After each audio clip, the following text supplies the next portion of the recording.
오늘은 자매님들께서 정말 많이 물어보시는 질문에 끝장답을 한번 해드리도록 하겠습니다. 마음에 드는 형제가 나타났는데 어떻게 반응해야 할지 모르겠어요. 그 형제가 저를 좋아하는 걸까요? 얼마 전에도 저와 상담한 자매가 딱 이렇게 묻더라고요. 연애를 하고 싶고 또 형제가 다가오면 반응하고 싶지만 막상 형제들이 다가오면 차갑게 굴거나 그래서 그 형제가 마음을 접어버리면 어떡하지? 이렇게 고민하시거나 그렇다고 너무 적극적으로 반응해서 가벼워 보이면 어떡하지? 이런 고민하시는 자매님들 많으신 것 같더라고요. 방향을 잘 못 잡겠는 거죠.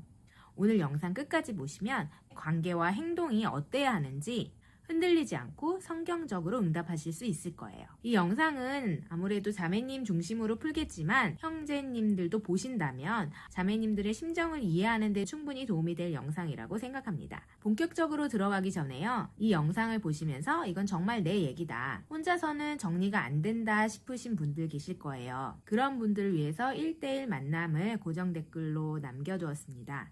영상은 일반론이고 여러분의 상황은 각자 다르니까요. 기도만 하고 가만히 있었는데 형제가 떠나갔다든지 제가 너무 차가웠나 싶어요. 적극적으로 표현하자니 성경적으로는 잘 맞지 않는 것 같아요. 이런 고민들 저도 청년사역 현장에서 자주 듣는 질문들입니다. 그런데 사실 이런 연애와 관련된 문제들은 두 가지 결이 있어요. 크리스천 연애에서 중요한 건 두 가지 영역인데요. 내가 어떤 형제를 좋은 형제로 봐야 하는지 시선의 문제가 있고요. 두 번째는 그런 형제들과의 만남에 있어서 어떻게 행동해야 되는지 시선의 문제와 행동의 문제 두 부분으로 나뉘어질 수 있습니다. 그래서 오늘은 시선부터 짧게 짚고 행동의 문제로 넘어가도록 하겠습니다. 먼저 시선부터요. 교회 안에서 자매들이 자주 하는 질문이 있거든요. 교회 안에 형제가 없다. 어떻게 만나라는 것이냐. 안 믿는 형제도 만나도 되는 거 아니냐. 이렇게 없는데 이런 말 사실 저도 그렇게 생각했었고 현실인 것도 사실입니다. 그런데요. 한 자매와 한 형제가 만나는 것이기 때문에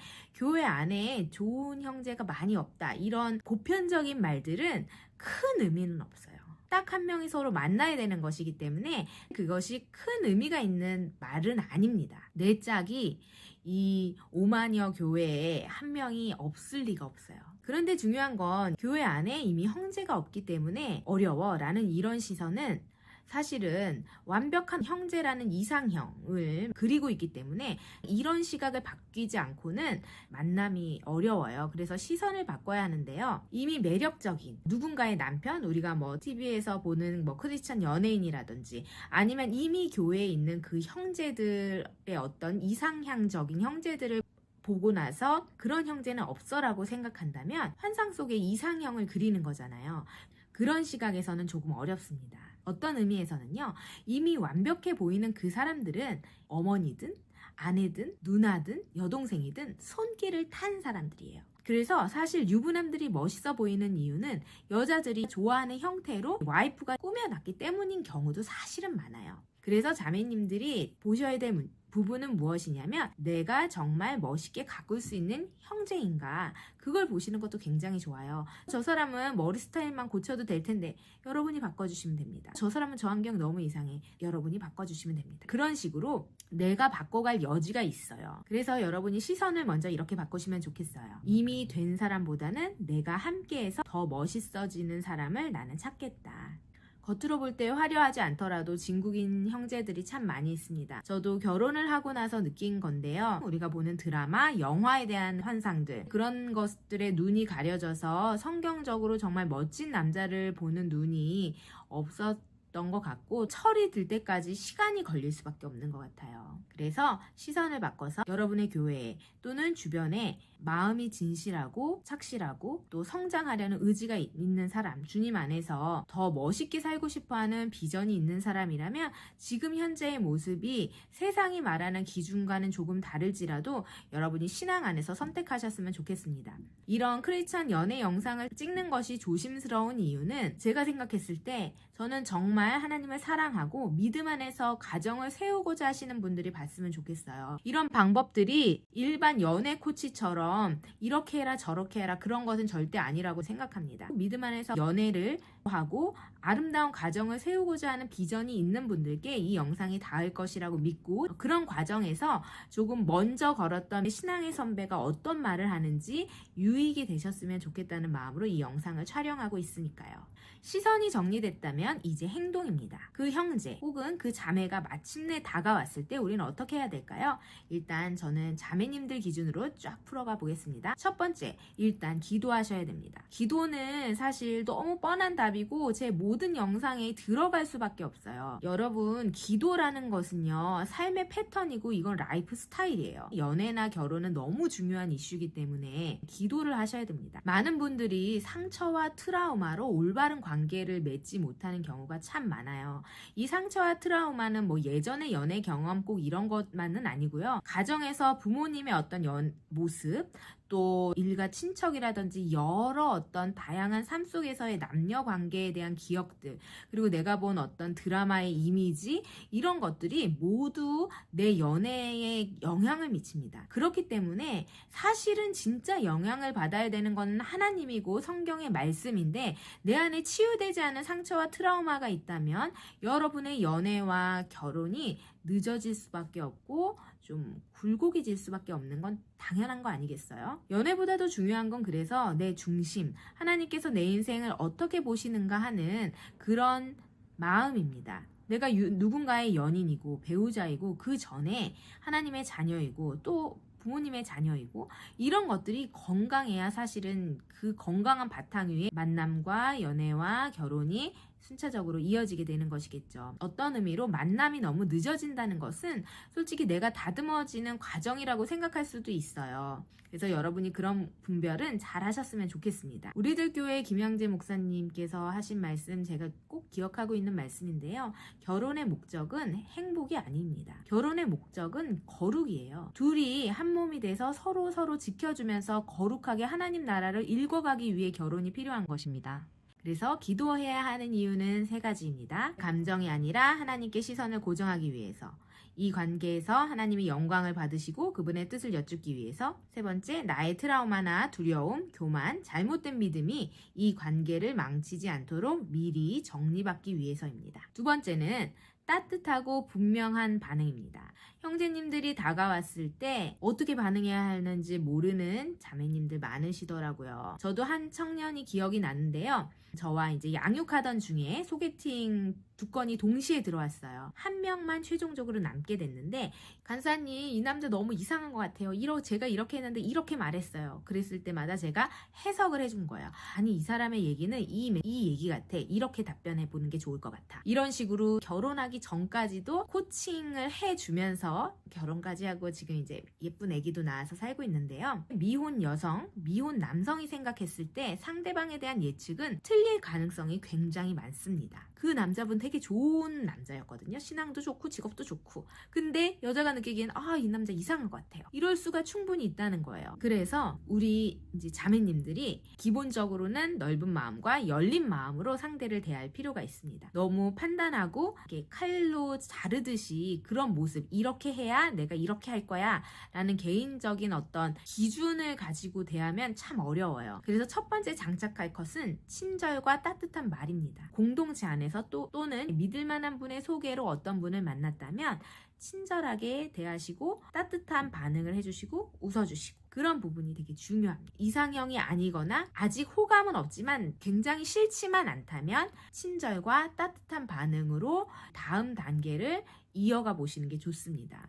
왜냐하면요, 처음부터 불타오르는 사랑은 사실 잘 있지 않고요. 약간 너무 드라마고 환상적인 것이고, 우리가 시간이 지나면 알게 되고 그러면서 마음이 열리는 거잖아요. 그리고 우리가 주님 안에 아까 1단계에서 기도하면서 있기 때문에 그 관계가 하나님 안에 있다면 분명히 풀어지게 되어 있습니다. 우리가 기도로 했고 하나님의 선하심의 도우심을 구하고 있다면 평탄한 풀어짐으로 순적하게 하나님이 인도하십니다. 그 부분에 대한 확신이 있으셨으면 좋겠어요. 그래서 친절하고 따뜻한 말, 웃음 있는 태도, 그런 것들이 형제의 마음을 열리게 하고, 사실 형제들도 먼저 대시하거나 차 한잔 하자 이런 말 하기가 굉장히 어려워요. 그래서 한번 쌀쌀한 반응을 하면 이거 아니구나, 딱 이렇게 접기가 쉽습니다. 그래서 되게 단호하게 막 그렇게 하시기보다는 함께해서 즐겁다, 약간의 뉘앙스 있는 그런 것들을 남겨두시면 좋을 것 같아요. 너무 단호박처럼 하시지 마시고요. 세 번째는요,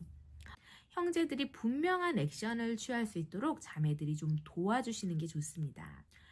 첫 번째 기도, 두 번째 따뜻한 반응으로 서로가 알아가고 있어요. 서로 호감이 분명해진 것 같은데 형제가 잘 표현을 못한다 했을 때는 자매님이 수동적인 관계에만 머물기보다는 살짝 당겨주는 것도 필요합니다. 예를 들어 사귀는지 아닌지 좀 모호한 관계가 있을 때가 있잖아요. 자주 연락도 하고 만나는데 공식적으로 우리 사귀자라는 제안을 자매님이 만약에 받지 못했어요. 그럼 저는 이거는 명확하게 하는 게 좋다고 생각해요. 상대는 사귄다고 생각할 수도 있고 아닐 수도 있는데 자매 입장에서 헷갈린다. 그럼 명확하게 한번 확인해보는 과정이 필요합니다. 이렇게 계속 만나는 게 어떤 의미인지 좀 확인하고 싶은데 어떤 마음이세요? 부드럽게 물어보는 것들이 필요합니다. 형제가 다음 단계로 내디딜 수 있도록, 용기를 낼 수 있도록. 왜냐하면 거절당하는 거는 남자로서도 너무 어려운 일이거든요. 근데 이 자매가 내가 이 다음 단계로 돼도 되겠구나라는 힌트를 살짝 주는 거예요. 그게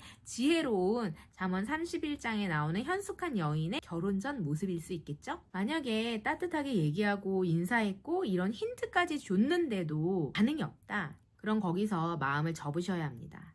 그 이상의 적극적인 공세나 고백 유도는 정말 시간 낭비, 에너지 낭비, 그리고 마음의 상처만 남게 돼요. 자매를 좋아하는 형제의 마음은 결코 숨길 수 없습니다. 제가 여러 상담 케이스를 많이 하기도 하고 청년들과 사역하면서 많이 듣는데요. 그리고 형제들한테 제가 직접 물어보기도 했어요. 좋아하는 마음은 절대 숨기지 못해요.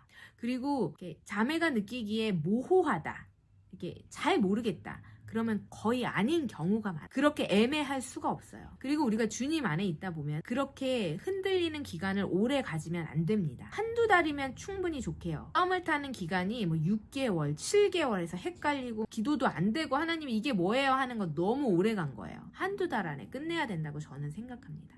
근데 이제 오랜 친구였기 때문에 그런 관계가 그렇다, 그거는 또 다른 어떤 케이스가 될 수도 있겠지만, 아무튼 낯선 남녀가 만나서 썸이 너무 길어진다? 이거는 성경적으로 해석하기도 정말 어려워요. 형제님들이 혹시 보고 계시다면 한 가지 말씀드리고 싶은 부분은, 마음에 두신 자매가 있다면 꼭 용기를 내보시길 바라고요. 일단 단계는 똑같아요. 기도로 준비하시고 그런 마음이 들었다면 차 한잔 마시자고 해보시던지, 작은 책을 선물해 보셔서 좋은 대화의 포인트를 잡아서 마음에 대한 표현은 꼭 해보셨으면 좋겠습니다. 왜냐하면 자매들은 너무 많은 추측 게임을 하느라 이미 지쳐 있거든요. 저 형제가 나한테 마음이 있을까? 저 신호, 저 문자는 그런 걸까? 이런 생각 진짜 많이 하거든요. 그러니까 형제들이 용기를 내서 다가가 주신다면, 용기 있는 자가 미인을 차지한다는 말은 진리인 것 같습니다. 그래서 형제들이 믿음으로 인격적으로 한 가정을, 한 여자를 책임질 만큼 성숙한 존재가 되는 것 정말 중요하다고 할 수 있겠습니다. 응원드리겠습니다. 마지막으로 꼭 말씀드리고 싶은 건요, 교회 안에서, 믿음의 공동체 안에서 자기 역할을 성실히 수행하고 하나님 앞에서 건강한 정체성과 자아를 가지고 청년기를 보내는 형제와 자매들은요, 합당한 때에 하나님이 주시는 만남과 결혼이 꼭 이어지더라고요. 홀로 있는 시간은 결코 외롭기만 하거나 무의미한 시간이 아닙니다. 싱글의 기간은 결코 결혼의 대기 장소가 아닙니다. 이 자체로 너무 완전하고 아름다운 하나님과의 동행하는 인생의 한 시간이에요. 매 순간 성령님의 인도를 받으면서 하나님의 이미 완벽한 신부로서의 우리의 모습을 단장해가는 소중한 시간으로 여러분의 시간을 삼으셨으면 좋겠습니다. 제가 연애와 결혼에 대한 이런 팁들을 말씀드리는 이유는 청년들을 사역하면서 이 부분에 대한 이야기와 고민들이 너무 많기 때문에 하는 것이지, 결혼을 안 하면 안 되고 연애를 안 하면 안 되고 이래서 하는 건 아니에요. 넷플릭스가 말하는